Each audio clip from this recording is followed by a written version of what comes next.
This is the recipe for hardwiring new beliefs into your brain. And that's when you start embodying the life that you want. And the universe starts working with you to provide evidence of it being yours. Hi guys, welcome back to my channel. My name is Alyssa, and on this channel I talk about the law of attraction, building self-empowerment, and conquering limiting self-beliefs. So hit that subscribe button along with the bell icon, like this video to support the channel, leave me a comment, and share this video if you find it useful. So in this video, I want to get into some science behind manifestation and the law of attraction. I know that when a lot of us get into the law of attraction and manifestation, a lot of us get stuck in the whole just think a better thought phase of manifestation, and that's not a bad thing, but a lot of us look at it as this magical concept where you think a better thought and then just watch what you want fall into your lap. But there's a lot more that goes into manifestation than just thinking better thoughts. So I'll be getting into our conditioning, when and how mental programming begins, how we maintain it, and how you can start rewiring your mind to attract better things into your life. So if you're excited to learn about the science of manifestation, go ahead and hit that like button and let's get into it. So the timing and circumstances under which mental conditioning starts are very crucial. So between the ages of 0 to 7 years old, our minds are in a hypnotic state. Our brains at that time are in theta, which is the state of hypnosis. And the point of hypnosis, as you may know, is to make our minds more vulnerable and receptive to information in our surroundings. So our vulnerable little minds at this time are just absorbing everything around us, possibly storing it as tools to use later on in life. Well, a lot of these tools are not useful to us later on. In fact, a lot of what we've absorbed as kids has proven to be detrimental to us living our best lives. 95% of our thoughts, beliefs, and habits are subconscious. I may have mentioned this 1 or 800 times on this channel, but these thoughts are below our conscious awareness, yet they're running the majority of our lives on autopilot. And again, we were in that hypnotic state for the first 7 years of our lives. So imagine how many irrational childhood beliefs are still controlling your manifestations to this day. See, we all have this thing in our brainstems called the reticular activating system, or RAS. And its job is to help you find things in this world that align with your innermost beliefs, because your ego needs to be right. So for example, if you watched your parents in unhealthy relationships when you were a kid, your core belief about love might be that it's painful, unhealthy, and leads to heartache. So what your reticular activating system does is it starts filtering out people that don't align with that belief. And then it picks up on the characteristics of people that do. And it brings those people to your attention. And when you meet them, you're not consciously picking up on those unhealthy traits. So you get with this person and you get tricked into thinking that you're in love because your brain is shooting off all these romance chemicals, but really, you just found someone that will give you confirmation of your subconscious belief that love is painful. Again, your ego needs to be right about its beliefs. And yes, your brain can trick you into thinking that you're in love. It's an incredible and freaking unfair thing. And for women, we also release oxytocin, which is the bonding chemical. So if you see specifically women in unhealthy relationships and wonder why they don't leave, it's because she's got this chemical cocktail keeping her attached to that person. So if you yourself find yourself in one bad relationship after another, it's time to check in with your subconscious beliefs about love, because your reticular activating system is literally looking for the wrong people. Same goes with your beliefs about success and finances. You could have grown up in a home where there was a lot of scarcity or lack. For instance, I grew up with a lot of siblings, and food went super fast in our house. So without understanding why, it was easy for me as a kid to think that there just wasn't enough. And scarcity of one thing ripples into other areas of your life. And of course, most of us have heard that money doesn't grow on trees and that there are only so many ways to earn it. And so our reticular activating system seeks out proof to confirm that belief from childhood. So again, check in with your programming, because your RAS is hard at work seeking out these things that will make you correct about your subconscious beliefs. You know, the beliefs that you may not know you have and might be causing turmoil in your life.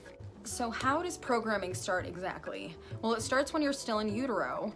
In the third trimester is where it gets pretty crucial, because how we're being subconsciously programmed during this time is a result of what's going on in our parents' lives at the time, more so with our moms. Not only does the mother provide nutrients to the baby while she's pregnant, but she's also transferring information such as emotions and responses to whatever's going on in life, whether that's peace and love or stress and trauma. That's why it's so important for us to be aware of just how easy this conditioning is and how it shapes the rest of that baby's life. If they start with a faulty foundation, that doesn't help them when they become exposed to society, school, the media, reality, a lot of which is negative and unhelpful. So now here you are, maybe you're trying to make some changes or attract a whole new life for yourself after being negatively programmed since birth, and you might be thinking that you're just stuck or simply destined for unhappiness. But I'm telling you, you're wrong because we humans have some pretty incredible brains that we can change. I've mentioned neuroplasticity a few times, but if you don't know what that is, neuroplasticity is a term in neuroscience that is defined as the brain's ability to be changed and reconditioned for new ways of thinking. And FYI, your subconscious does not know the difference between what's real and what's not. That's why it puts you in fight or flight when you watch or read something scary or action-packed. You consciously know it's not real, so you comfortably suspend your disbelief for the time being. But your subconscious mind is preparing you for survival. So your heart starts pounding, you might start breathing heavy, sweating. Your body is preparing you to fight or flee if necessary. And it's your conscious mind, it's that 5% consciousness that you have that keeps you acknowledging that it's not real. Well, these fight or flight responses are also activated when we go back to a negative or a traumatic memory. The subconscious doesn't know linear time, so it thinks it's still happening when you think about that.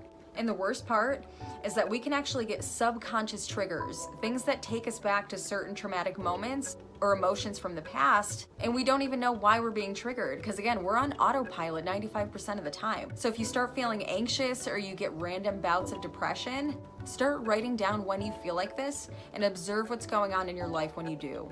Awareness is the majority of the healing process. So if you can become aware of what's setting you off, you can start changing your vibration.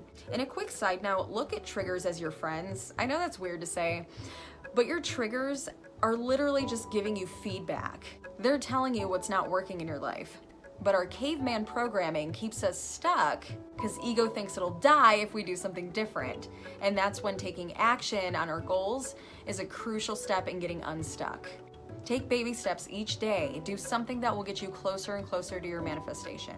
And quick tip, if you haven't already, take up journaling, okay? It's been scientifically proven that writing things down like your goals and things you're grateful for has serious benefits and actually helps rewire the subconscious in a powerful way. So get a journal, start checking in with yourself throughout the day, write down your triggers, write down why you're triggered and what that can be traced back to. I track everything from the time I wake up to how much water I drink to what pissed me off that day. I started this kind of late in my manifestation process and I wish I had started earlier, so highly recommended. Changing the way you think, feel, and changing your daily habits. This is the recipe for hardwiring new beliefs into your brain, and that's where Hebbs Law comes into play. Hebbs Law suggests that neurons that fire together wire together.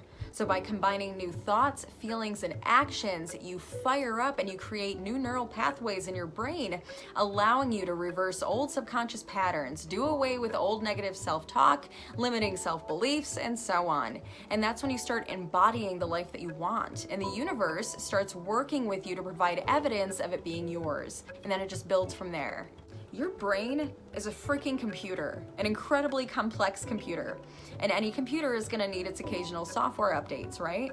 Well, sadly, we didn't know that our brains needed the same thing. So we've just been running on that old software that we developed from the ages of 0 to 7. So your brain itself is fine. You just need to update your internal software. I did a video recently on 3 powerful ways to become magnetic by increasing your self-worth. So I'll link that in the description and pin it to the comments because low self-worth is literally the biggest block when trying to manifest. And increasing it rewires your mind and it brings magic into your life. So I do recommend checking that video out if you haven't already. So I know this was kind of a lot of information for one video, but again, I just really wanted to go over some important things to know about how programming starts, how we've maintained it for so long, and what you can do to start rewiring it. They say knowledge is power, but I say awareness is power. The more you're aware, of what the hell has been placed into your brain and how it's impacted your life, the easier it'll be for you to start reversing those old patterns and allowing great things into your life. So that is all for today. Thank you so much for sticking it out to the end of this information-packed video. Please hit that like button if you enjoyed this video. It does help out the channel a lot. Comment anything you'd like to add or any questions that you might have, and please subscribe to the channel if you haven't already.